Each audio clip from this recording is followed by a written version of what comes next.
Uma das coisas que eu trabalho sempre aqui com o pessoal é o direcionamento que nós precisamos desenvolver para poder fazer com que a linguagem contemple todos os elementos, né?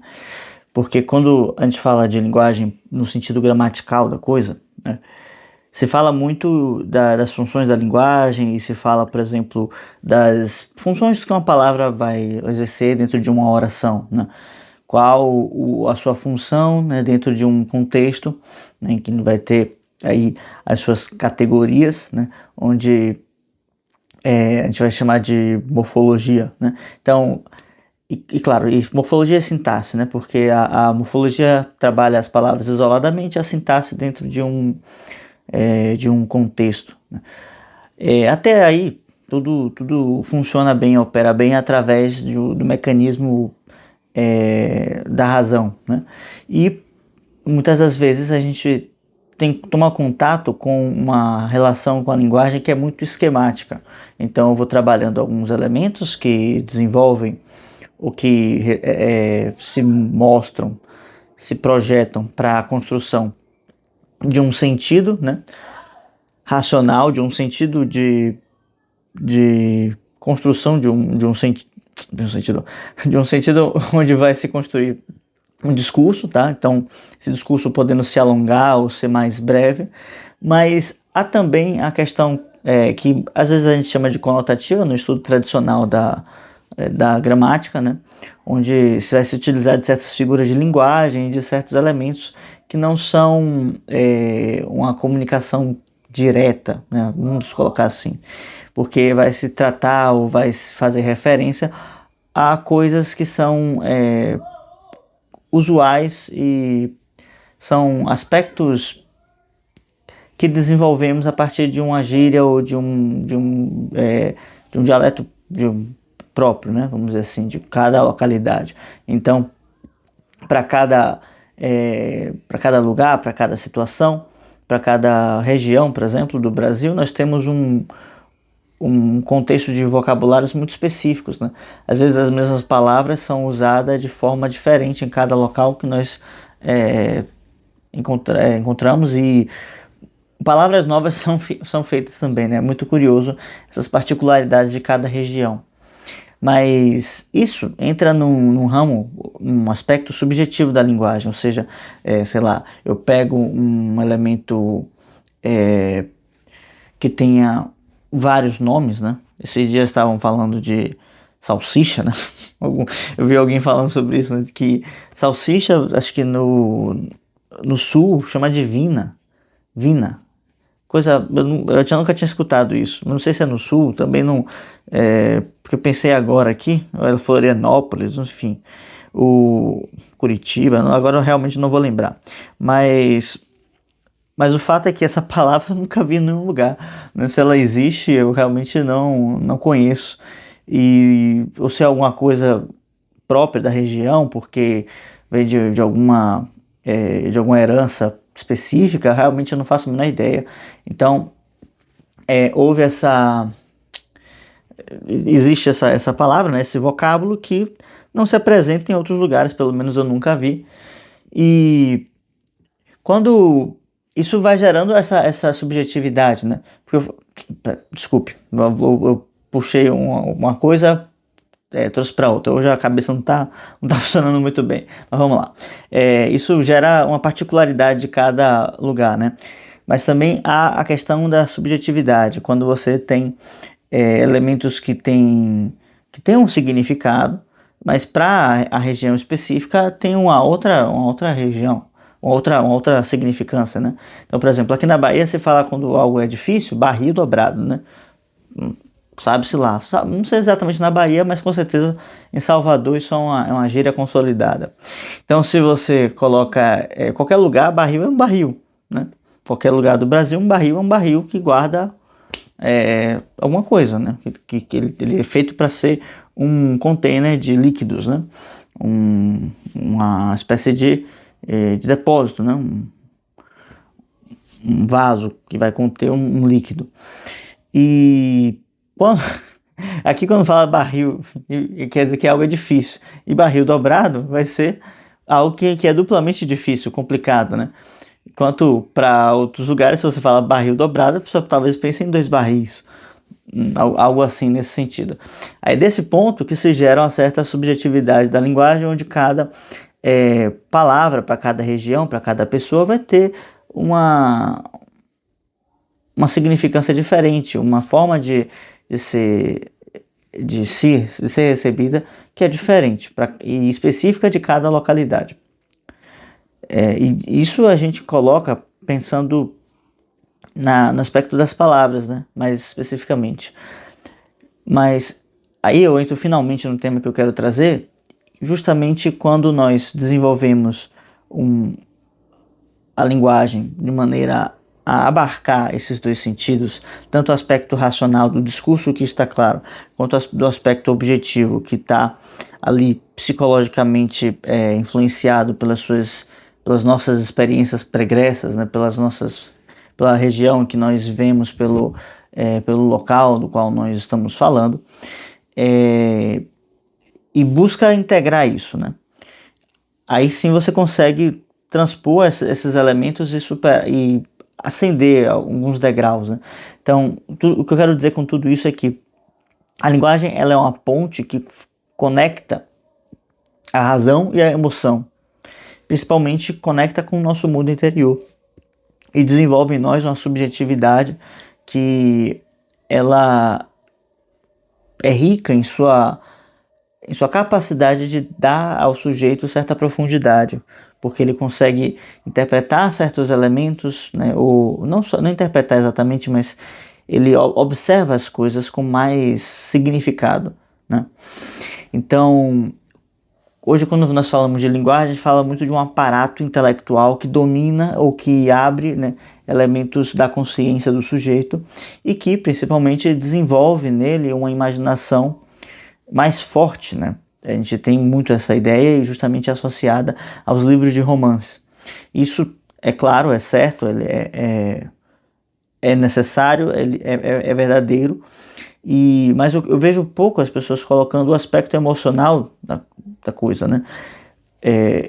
Na verdade, eu vejo pouco se falar sobre isso e talvez, não sei, mas eu penso que porque se acha que as questões emocionais devem ser desenvolvidas isoladamente ou no âmbito familiar, quando na verdade eu já penso da forma contrária, porque na minha visão, nossos maiores desafios, nossos maiores problemas se dão no campo emocional, seja porque eu não consigo me comunicar corretamente, né? Isso gera um certo arrependimento, né? Sei lá, falei alguma coisa e saiu errado, né? Quem nunca passou por uma situação dessa?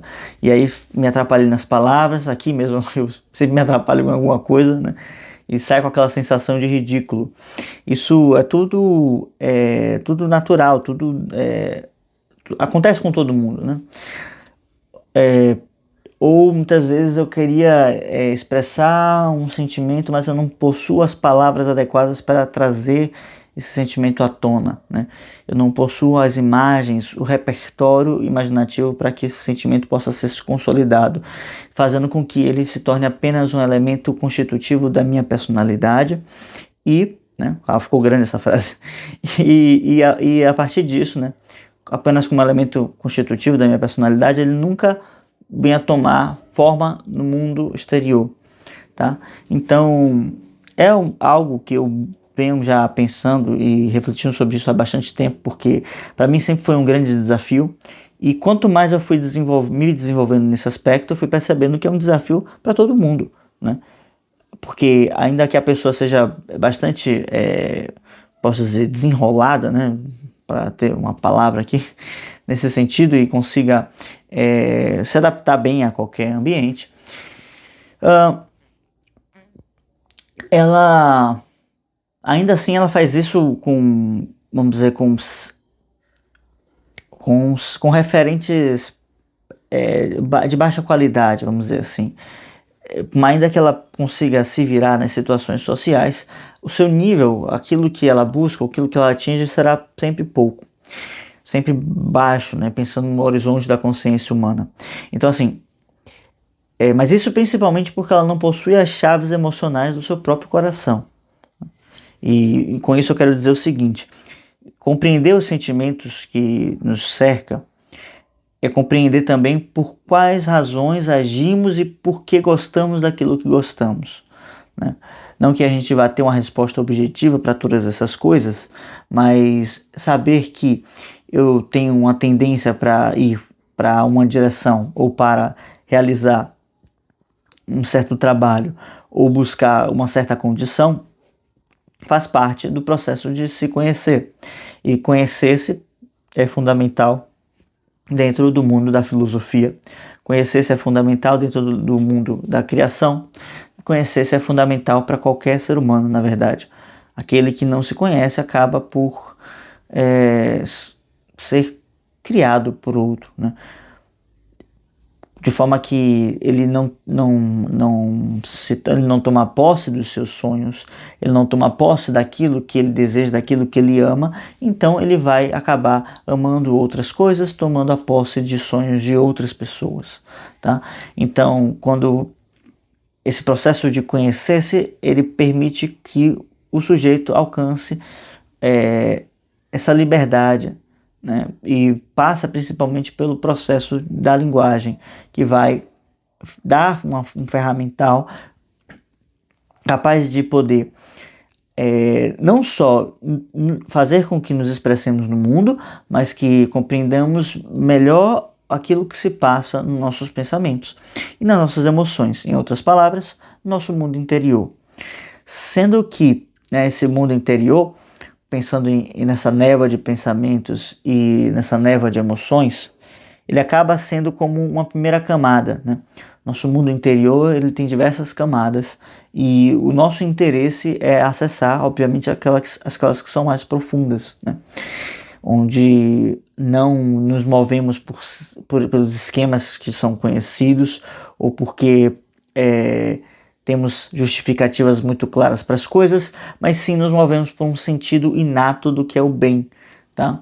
Então é interessante, né, que quando, por exemplo, Aristóteles ele fala da moral, né, da ética, lá na Ética Nicômaco, ele vai falar dessa naturalidade que o ser humano tem de desenvolver virtudes e como está nele a força de comunicação com o que é divino, que no caso é o intelecto, nous. Então, essa bondade, essa lei, essa ordem, ela já está dentro do ser humano, mas ele precisa de alguma forma atualizá-la, vivê-la novamente, né? Aristóteles ele fala que isso é uma frase muito forte, muito que nos toma bastante para movimento, né? Ele nos fala que as virtudes são totalmente naturais ao homem e justamente por elas serem naturais que podemos aprender. E nada daquilo que não seja natural, tudo que não é natural não podemos aprender. Mais ou menos basicamente isso que ele fala.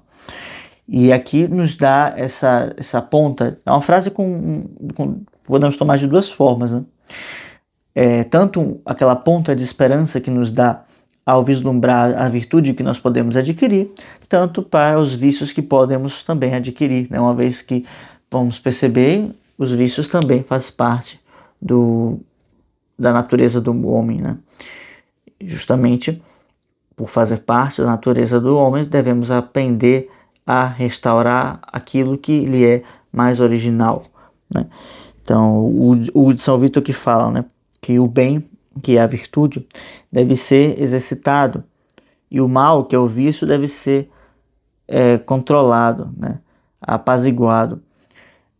E ele diz que o bem deve ser exercitado através da virtude, enquanto o mal deve ser abrandado, né, através do não me lembro do que, mas ele fala uma palavra importante agora que me fugiu, mas que está relacionado com com esse refreio, né? Com esse trabalho de temperança, tá? Então, quando a gente fala de temperança, né, já estou puxando vários assuntos aqui, quando a gente fala de temperança dentro da filosofia, está falando de uma virtude que é capaz de exaltar o que nós temos de bom e abrandar ou podar, enfraquecer aquilo que nós temos de mal, sendo que o bom é aquilo que nos aproxima a o uno, ao todo, ao bem, que é Deus, e o mal, justamente o que nos afasta disso. São elementos clássicos da filosofia que são tomados como base, como princípio, né, de muitos filósofos, e muito da nossa filosofia ocidental é constituída em cima desse conceito basilar, né? Então, o que nos cabe fazer, né? Desenvolver uma linguagem que nos faça ser capazes de acessar o nosso mundo interior, para que a gente possa cada vez mais puxar de dentro essas imagens, né, poderosas que eu estava trazendo.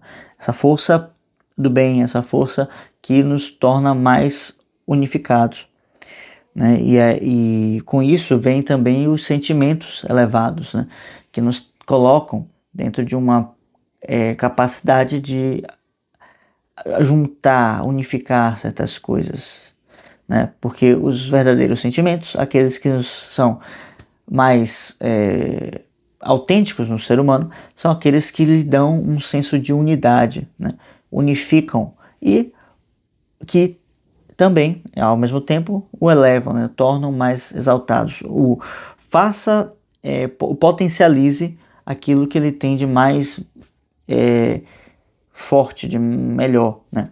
Então, unifica, né? E com unificação a gente pode entender como uma reunião em torno do eu, né? Ou seja, eu tenho as faculdades, eu tenho o corpo, eu tenho a alma, né? E eu tenho o espírito por detrás de tudo isso, né? E as faculdades, a atenção, memória,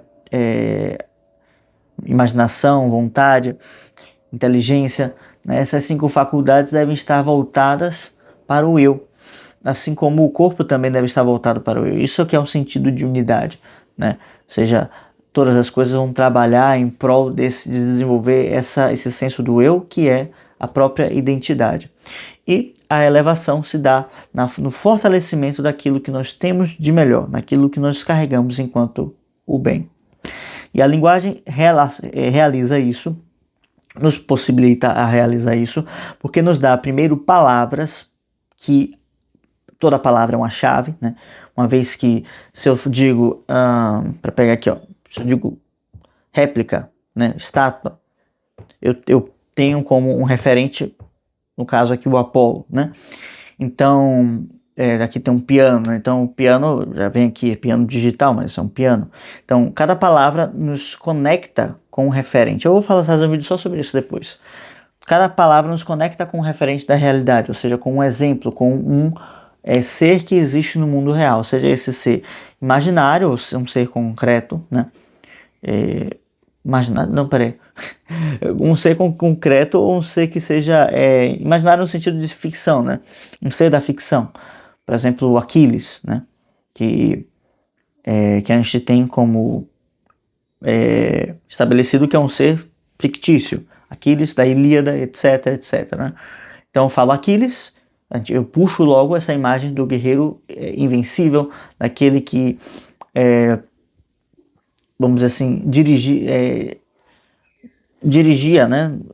Ou manifestava a sua cólera no campo de batalha e dizimava todos os guerreiros, né? E que vai justamente padecer por conta dessa sua mesma potência, né? Dessa sua mesma força, né? Justamente vai perder, vai chegar à sua perdição por causa disso, né? Por causa dessa sua cólera. Mas então, aí se eu falo, sei lá, qualquer outro personagem da ficção também, nossa mente, nossa memória vai se reportar a esse ser. Então a primeira coisa que a linguagem nos faz é nos dar essa abertura para outros elementos, como se fosse uma abertura a uma nova vida, ou não exatamente uma nova vida, mas uma nova dimensão, né? Até porque cada ser, cada elemento é uma nova dimensão. Eles estão participando de algo que está fora da nossa vida interior, né? Então, nesse sentido. Então, isso é algo que o vocabulário faz, ele nos abre outros lugares, né, outros elementos. Outra coisa que a linguagem nos faz é lhe dar ferramentas para poder entender o que está se passando dentro do nosso emocional, que também é isso dá também um outro vídeo, né? Essa relação com o mundo exterior e essa relação com o mundo emocional, né? E uma outra coisa que a linguagem faz é nos possibilitar o contato com certos símbolos, tá? São basicamente esses 3 elementos, e a gente poderia ir trazendo aqui uma série de exemplos em relação a isso, tá? Mas acho que por hoje está bom, né? Caso você tenha ficado alguma dúvida, né? Algumas coisas eu falei meio corrido, meio embolado também. Deixa um comentário aqui embaixo, se inscreve no canal, dá um like, ajuda aqui o nosso trabalho. E é isso, até a próxima. Fica bem? Tchau, tchau.